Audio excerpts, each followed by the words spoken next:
faut-il reparler à Poutine et que lui dire?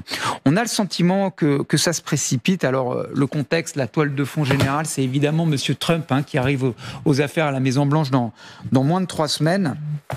Donc, on se demande si tout ça va accélérer, évidemment, cette fin de la guerre qu'il appelle de ses voeux et qu'il promet de régler en moins de 24 heures. Finir cette guerre en moins de 24 heures, réponse du berger à la bergère, ça s'est passé hier en marge d'une conférence de presse qu'a donnée le président russe. Je vous propose de l'écouter. Nous entendons de plus en plus de déclarations et de spéculations venant de l'étranger, tant de la part de politologues que de fonctionnaires, selon lesquels le conflit en Ukraine pourrait prendre fin dès l'année prochaine, et tout le monde se demande comment. Que Dieu vous entende. Nous nous efforçons de mettre fin au conflit en Ukraine. Nous efforçons de mettre fin au conflit en Ukraine l'année prochaine. Donc ça peut être en janvier 2025 en 24 heures ou à la fin de l'année prochaine en décembre prochain.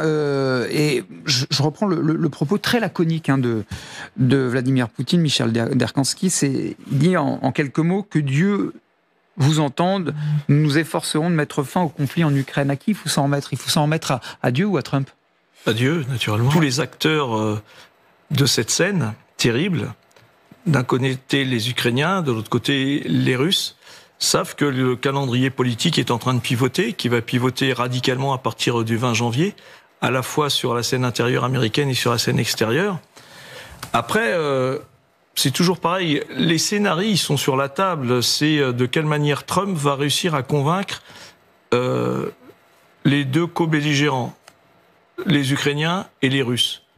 Est-ce qu'il va et les scénarios, ça peut être quoi? Ça peut être que il donnerait, je dirais une bonne conscience à Vladimir Poutine en lui demandant d'arrêter, de garder les oblasts et de garantir aux Ukrainiens une sorte de souveraineté territoriale sur son territoire amputé. Ça, ce serait envisageable, peut-être pour les Russes, mais certainement pas pour les Ukrainiens.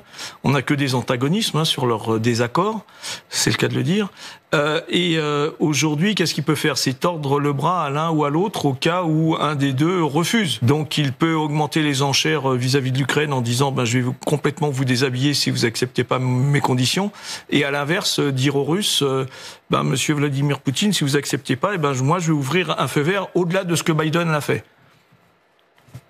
Donc je vais livrer, et puis je vais même leur proposer de délivrer où ils veulent et quand ils veulent. Oui, ça a visiblement été soulevé en tout cas. Voilà. Donc je crois que tous les scénarios sont possibles, tout est envisageable. S'il y a négociation qui n'arrivera qu'après un cessez-le-feu, qu'il faudra bien définir, c'est autant de gages de chaque côté que l'on veut prendre sur le terrain pour imposer sa décision. Puisque quand on parle de négociation, ça veut dire qu'on va faire des échanges. On va accepter ceci, refuser cela et se mettre d'accord sur un compromis. Pour l'instant, honnêtement, je ne vois pas trop où est le compromis. Nous n'en sommes pas là. On sera peut-être surpris à partir du 21 janvier.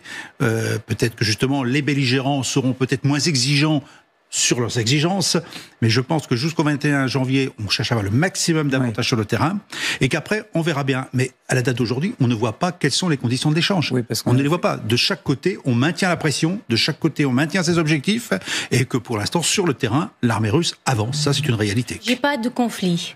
Il ne s'agit surtout pas des co-belligérants. Il s'agit de la guerre d'agression. Il n'y a pas de co-belligérants dans cette guerre. Dans cette guerre, il y a le pays qui est agresseur, il y a le pays qui est agressé.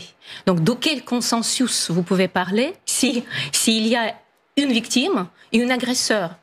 L'objectif de la guerre de Poutine, c'est exterminer l'Ukraine.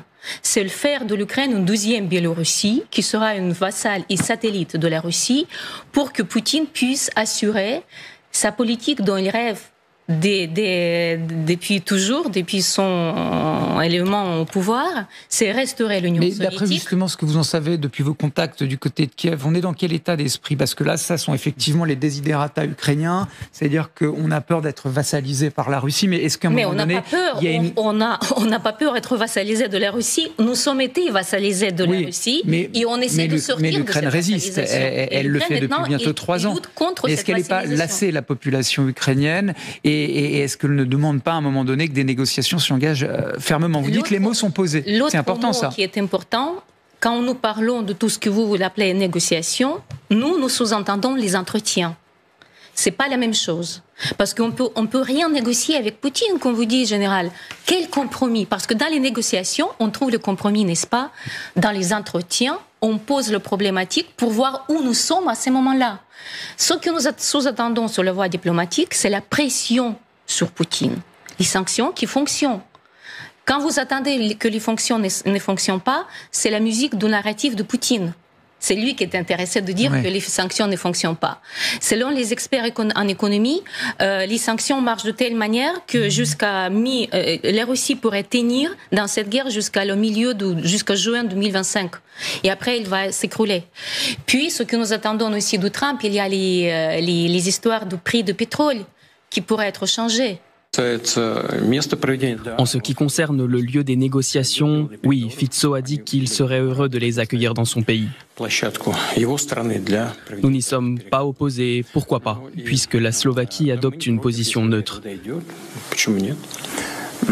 À notre avis, cette neutralité est une option acceptable pour nous. Actuellement, on cherche de part et d'autre le meilleur médiateur capable de sortir de cette guerre, c'est très clair. Maintenant, je pense qu'il ne faut jamais négliger quand même les intérêts nationaux. Que ce soit Orban ou Fico, ils ont un problème de gaz. Ce gaz qui vient toujours d'ailleurs par l'Ukraine jusqu'à la dénonciation du prochain contrat, ils ont besoin de ce gaz russe. Bon. Donc, on est bien dans l'intérêt national. Ils ont un besoin propre avant de parler même de négociations. Et maintenant, je pense que le président slovaque cherche aussi à négocier de meilleurs avantages, je dirais, avec la Russie, parce qu'il est dépendant du gaz. Et c'est un vrai sujet. On revient à la question des interdépendances qui ont été développées depuis des années et des années, en croyant à la bonne volonté de tout le monde et à la paix éternelle. Aujourd'hui, en temps de guerre, dès lors qu'on est en temps de guerre, justement, on se retrouve dépendant. Je vais prendre un exemple. La France, elle est un peu dépendante de la Russie pour tout son combustible nucléaire, pour ses centrales. Parce que c'est là qu'on reconditionne le combustible. Et il n'y a pas de sanctions, justement, sur ce combustible.